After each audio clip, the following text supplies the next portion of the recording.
विमल दे ने जब अपना होश संभाला तो स्वयं को सियालदह स्टेशन पर पाया एक बच्चे के रूप में। बंग भंग जब बंगाल का विभाजन हुआ था उस समय बंगाल से असंख्य शरणार्थी बहुत विवश स्थिति में, बहुत दयनीय स्थिति में कलकत्ता में प्रवेश किए थे। उनमें से कोई बिछड़ा हुआ बच्चा ये विमल दे थे। तो इनका लालन पालन, बचपन जो इनका कुछ वर्ष स्टेशन पर ही बीता। वहाँ पर इनको एक जेब कतरे ने जेब काटने की ट्रेनिंग दी और कहा, अगले दिन कहा कि तुम अब मेरे सामने जेब काटो। तो विमल दे ने एक व्यक्ति की जेब काटी, किंतु वह पकड़ा गया। तो भीड़ इकट्ठी हो गई, सबने कहा मारो मारो। तो जिसकी जेब काटी गई थी वो एक बंगाली भद्र पुरुष थे, बड़े पढ़े लिखे थे। तो उनको दया आई, उन्होंने इस बच्चे को छुड़ा लिया और अपने साथ घर ले आए। घर लाने के बाद में उन्होंने उसका पालन पोषण किया, उसको घर का छोटा मोटा काम सिखाया, बाद में उसको भोजन बनाना भी सिखाया, उसको पढ़ने के लिए एक अध्यापक भी लगाया। किंतु वह जो बच्चा था उसका घर में मन बिल्कुल नहीं लगता था। वो समय समय पर घर से भाग जाता था और भागकर दुर्गम यात्राएं करता था। तो 15 वर्ष की आयु में विमल दे अपने घर से एक बार फिर भागे और इस बार वो पहुंच गए नेपाल, बिना किसी तैयारी के, बिना किसी धन की व्यवस्था के। और नेपाल पहुंच के उन्होंने जो बसों में पर्यटक आते थे उनका सामान उठाते हुए, कुलीगिरी करते हुए और कुछ पैसा उनसे अर्जन करते हुए, इस प्रकार से वो बढ़ना चाहते थे आगे, तिब्बत जाना चाहते थे। तो बस में उनकी एक बौद्ध लामा से भेंट हुई।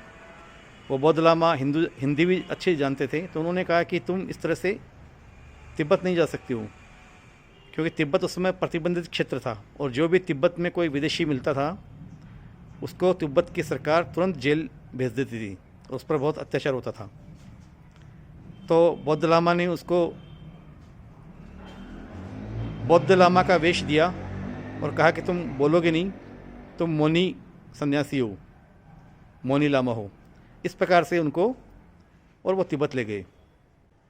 ल्हासा में उन्होंने उनका साथ छोड़ दिया और कहा कि अब मैं अकेला जाऊंगा कैलाश मानसरोवर, और उन्होंने अकेले कैलाश मानसरोवर की यात्रा की। तो सब कुछ बड़ा रोमांचक, और उसका वर्णन उन्होंने बहुत सुंदर किया है, इतना सहज ढंग से वर्णन किया है एक एक चीज़ का, एक एक घटनाओं का। सहजता उनकी देखते ही बनती है। तो ये जो महातीर्थ के अंतिम यात्री हैं, ये इसी प्रकार का बहुत ही रोमांचक यात्रा का बिल्कुल सहज वर्णन है। विमल दे की विशेषता है कि वो कभी भी अतिरंजित नहीं लिखते हैं, जो यथार्थ है उसी को लिखते हैं, उसी प्रकार से लिखते हैं, यथार्थवादी ढंग से। उसको, शब्दों को बिल्कुल अलंकृत नहीं करते हैं और बड़ी सहजता से लिखते हैं। पाठक को यह अनुभव होता है कि जैसे यह यात्रा मैं ही कर रहा हूँ। इस पुस्तक की बहुत प्रशंसा हुई है और बहुत लोगों को इस पुस्तक को पढ़ने से एक सच्चा रोमांच, सच्चा आनंद प्राप्त हुआ है। इस पुस्तक की कीमत 295 रुपये है। डाक खर्च भारत में कहीं भी मात्र 30 रुपये है। तो 295 प्लस 30, 325। 325 में ये पुस्तक आप घर बैठे मंगा सकते हैं। हम आपको भेजेंगे प्रज्ञा साधना आध्यात्मिक पुस्तक केंद्र, जयपुर से। हमारा मोबाइल नंबर आप लिखिए 9829547773, 98 295 477 73। आप हमको व्हाट्सएप पे संपर्क कर सकते हैं, मैसेज कर सकते हैं फ़ोन पर।